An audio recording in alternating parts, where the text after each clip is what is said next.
This is a GBN Luncheon edition of news for today, Thursday, April 16th, 2026. Coming up in the news, a decrease in the number of residents at the Monge Psychiatric Facility. In the region, another salvo from Trinidad and Tobago's Prime Minister against CARICOM. On the international front, a blockade of Iranian ports will last as long as it takes. That's according to the U.S. Defense Secretary. And in sports, Scorpions' coach hails a scintillating victory over Pride as top of pile. We have details to these and other stories when we return. The first segment of the news comes to you compliments Brighton and Miners.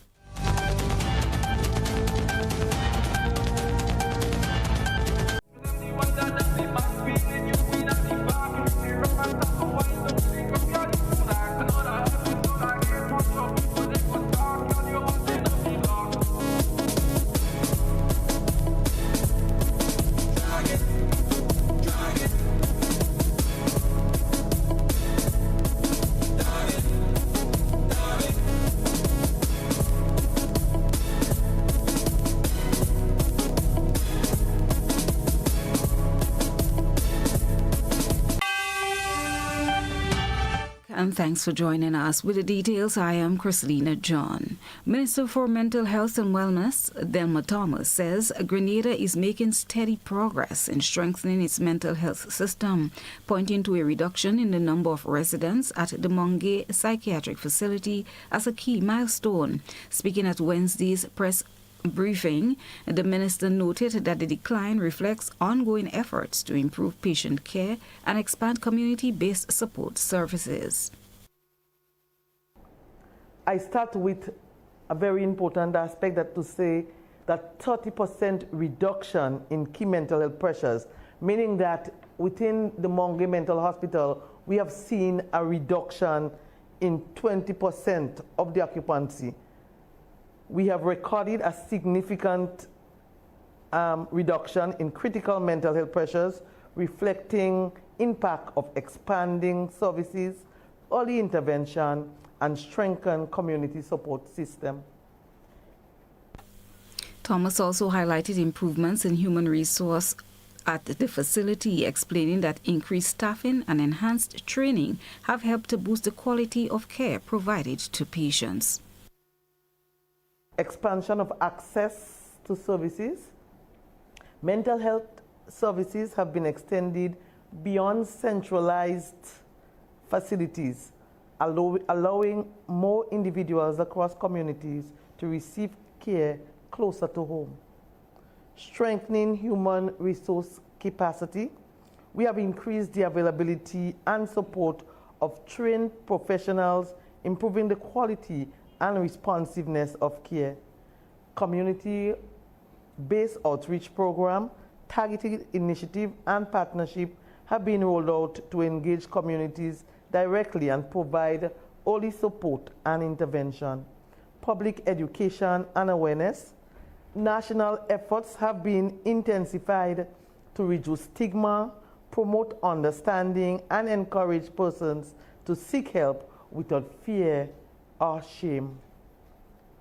Improved interagency coordination, greater collaboration among ministries, departments, and stakeholders has enhanced services delivery and continuity of care. Addressing infrastructure, the minister said that while construction of the new substance abuse facility at Maribor St. Andrew had experienced delays, the project is now back on track and moving towards the start of construction. One of the key setbacks for us that I want to mention, something that we're working on and we were hoping that we already see start of construction, is the Maribor Rehabilitation Center. We have, with some delays with infrastructure, the document was outside, and then I was told by the permanent secretary that they cited an error and had to recall it. But while coming in here this morning, I met the CTO who said that the document is going back outside today. So I am pleased that we are at that juncture, while not very happy because, I mean, based on what we're seeing, based on the care for people who are involved in drug abuse, we hope that that facility would have been quite advanced.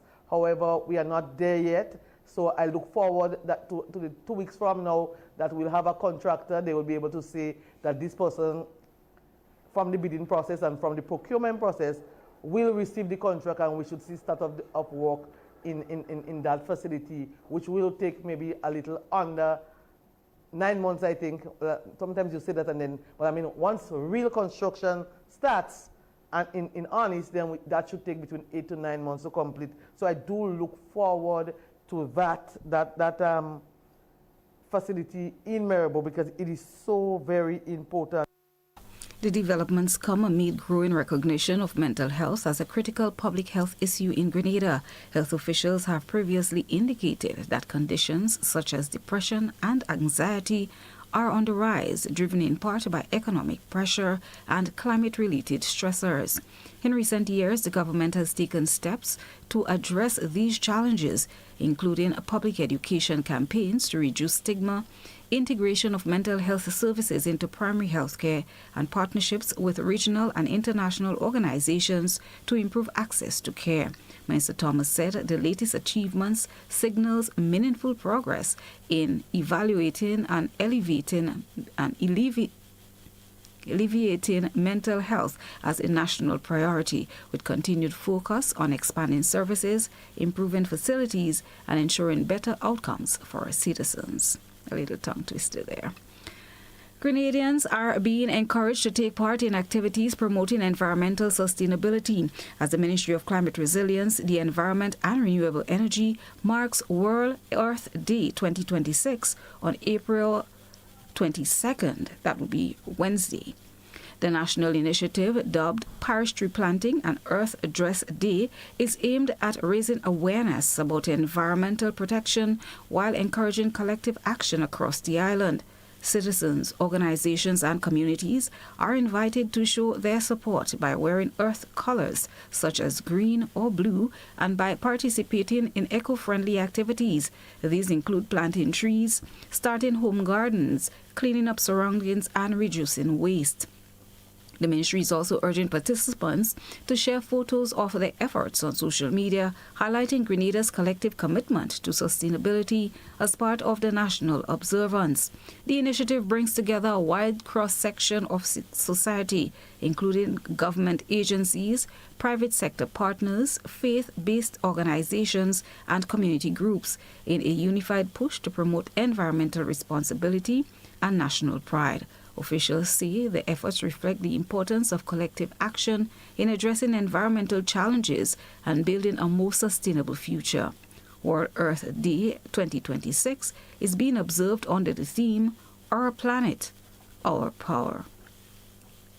A two-day dance and voice workshop hosted by the Division of Culture in the Ministry of Tourism, Creative Economy and Culture gets underway today in Carriacou as preparations continue for the 2026 Festival of the Arts. The workshop, being held at the Ariza Conference Room, brings together educators and creative practitioners for training aimed at strengthening performances and skills in schools ahead of the national showcase later this year. Today's opening session focuses on voice training and is being facilitated by a voice specialist, Valerie Danielle Burkott. Participants will encourage or engage in exercises designed to improve voice placement and projection, vocal resonance, diction and articulation, posture and intonation. The sessions also explore techniques to help educators better understand and teach the voice as a musical instrument.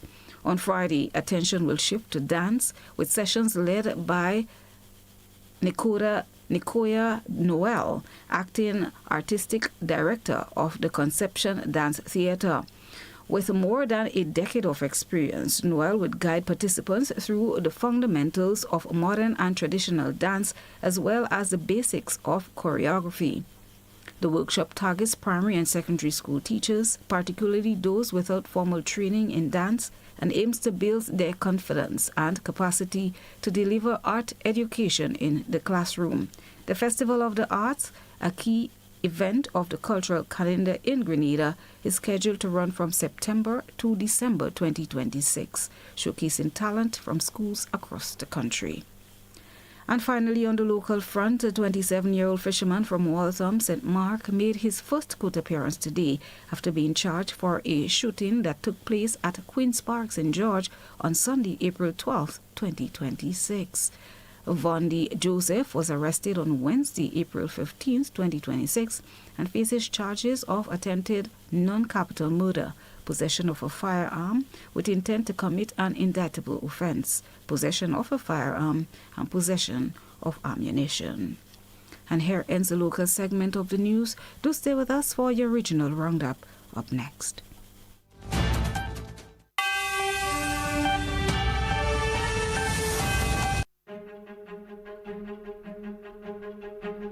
Before the digital age, before the world moved at the speed of a click, there was a signal connecting a nation.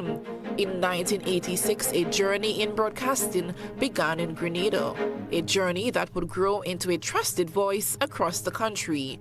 For 40 years, through radio and television, we've been there for the stories that shaped our nation, the news that mattered.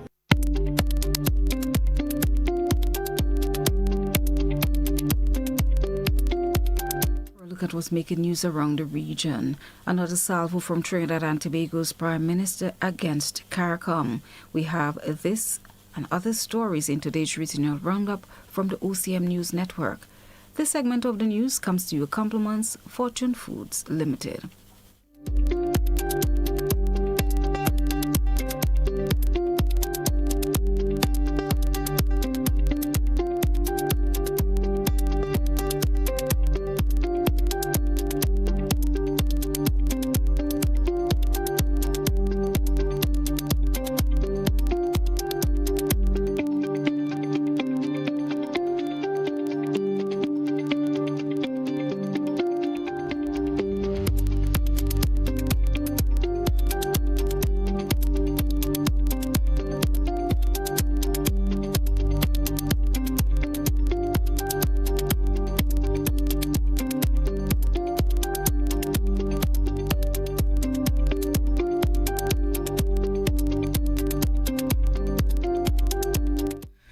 Prasad Bisesa, Senior Counsel, sees CARICOM as a corrupt backroom operation, which he says is harming Caribbean people. Her statement yesterday was again strongly worded, and she slammed a recent post by CARICOM Chairman, St. Kitts and Nevis Prime Minister, Dr. Terence Drew, which sought to dismiss concerns raised by this country over the reappointment of Secretary General Carla Barnett. Mrs. Prasad Bisesa claimed key issues remain unanswered, including a WhatsApp message allegedly sent to CARICOM foreign ministers on the morning of a February retreat. She said no official has come forward to confirm its contents, despite what she described as evidence supporting Foreign Affairs Minister Sean Sobers. The Prime Minister further alleged dysfunction and dishonesty within the CARICOM Secretariat, accusing its leadership of favouring political allies over competent technocrats. Despite the criticisms, she made it clear Trinidad and Tobago will remain part of CARICOM, noting the country's decades-long investment in the regional body. But she warned that the matter will continue to be publicly pursued until accountability and reforms are achieved. Meanwhile, the Premier of Nevis, Mark Brantley, is calling on Caribbean leaders to end the ongoing dispute over the reappointment of the CARICOM Secretary General. He describes the issue as a regrettable waste of otherwise valuable Caribbean time. In a strongly worded opinion article, Brantley said that amid global instability and economic uncertainty, the region cannot afford to be distracted by procedural disagreements. He argued that a molehill had been allowed to become a mountain as public statements and counter-statements continue to dominate regional discourse following the recent CARICOM heads of government meeting in Nevis. At the center of the controversy is the reappointment of Carla Bennett to a second term. The issue has sparked debate across the Caribbean, with political leaders and commentators weighing in on whether the proper procedures were followed. But according to Brantley, the focus is misplaced. He stressed that ordinary Caribbean citizens are far more concerned with rising living costs, including food, electricity, transportation and cooking gas, than with how the Secretary General was reappointed. He pointed to the struggles of single mothers across communities in Trinidad and Tobago, St. Kitts and Nevis and beyond, who are grappling daily with economic hardship and uncertainty. The Premier of Nevis, Mark Brantley, yesterday. And a final-year law student at the University of the West Indies Cave Hill campus has been identified as Barbados's latest murder victim. 26-year-old Daquan Roberts of Churchill Road, Gall Hill, Christchurch, was fatally shot at about 10:50 p.m. on Tuesday while on Beckwith Street in Bridgetown. Investigators say Mr. Roberts was standing outside a residence along Spruce Street when a white motor van approached from the Beckwith Street area. Several gunshots were fired, and although he attempted to run, he collapsed a short distance away. Mr. Roberts was transported by private vehicle to the Queen Elizabeth Hospital, where he later died. Meanwhile, there was visible grief at the Faculty of Law yesterday as students prepare for upcoming examinations. Attorney at Law and adjunct lecturer at UWI, Rico Yearwood, told Starcom Network News that Mr. Roberts was an excellent student. Has left the Faculty of Law extremely shaken. All the students, I suspect that some of them will need counseling. I would describe Daquan as a young man who was way ahead of his time. He was very brilliant, and I'm reliably informed that he was actually on his way to graduating from the law program with first-class honors. He was always quite respectful, quite humble, despite his knowledge and his brilliance. He was always in the library to the point where I used to ask Daquan if he lived on campus, because every time I came there, whether it was morning, afternoon, nighttime, he was always there.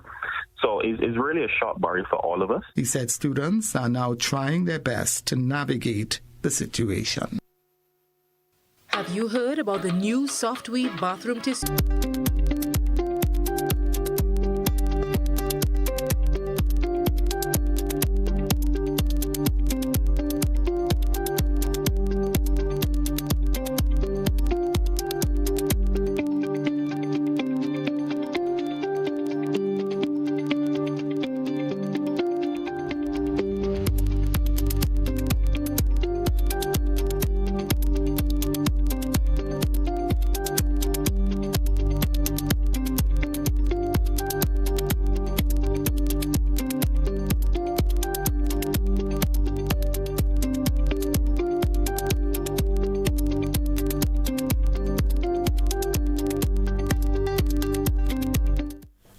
Welcome back, and thanks for staying with us. And now for a look further afield. Well, U.S. Defense Secretary Pete Hegseth says the blockade of the Strait of Hormuz will last as long as it takes. The blockade aims to stop ships using Iranian ports.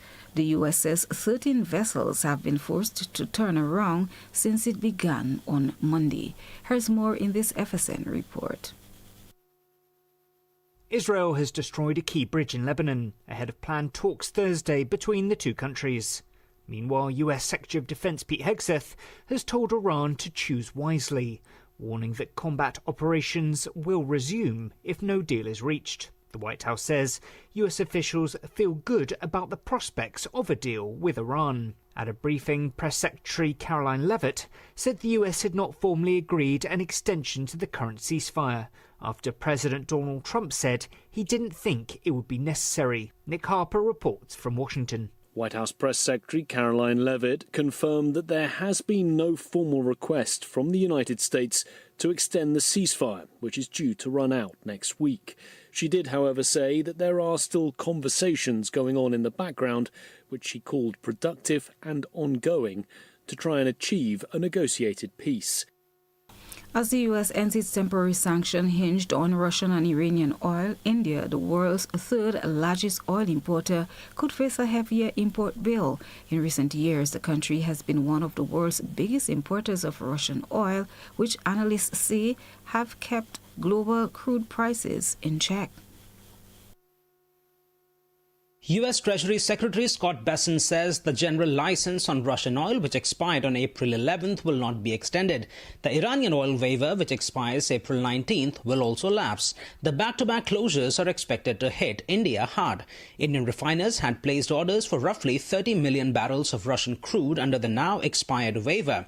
Around 4 million barrels of Iranian oil had also arrived at Indian ports just days before the deadline. New Delhi says its refineries are running at capacity and diversified sourcing from 40 countries will provide a buffer, but analysts warn the loss of discounted Russian barrels leaves energy planners in India with limited room to maneuver.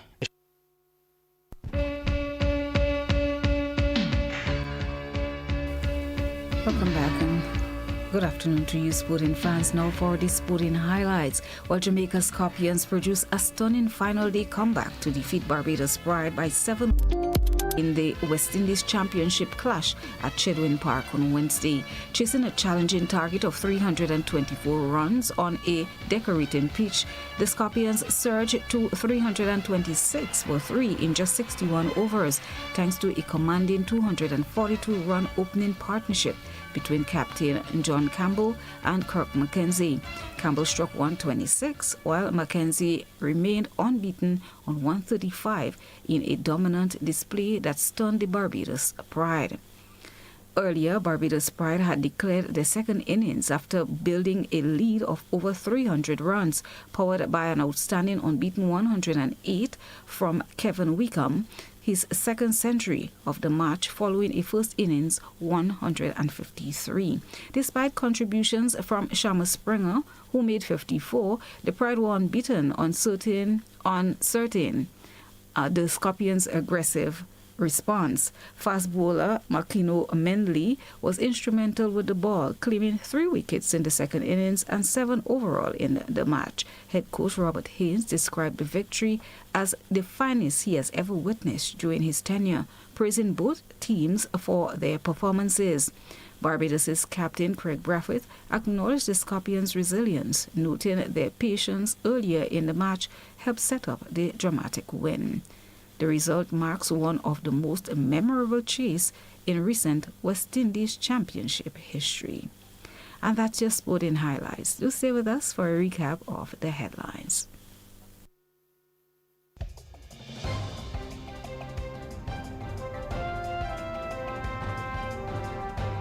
And now for a recap of the headlines that made the news today. A decrease in the number of residents at the Mongay Psychiatric Facility.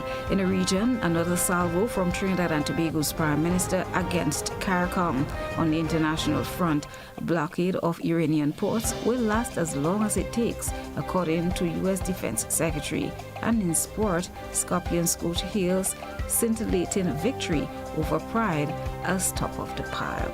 This has brought us to the end of the luncheon edition of news for today, Thursday, April 16th, 2026. On behalf of the entire news team, I have been your presenter, Christlina John, thanking you for having joined us.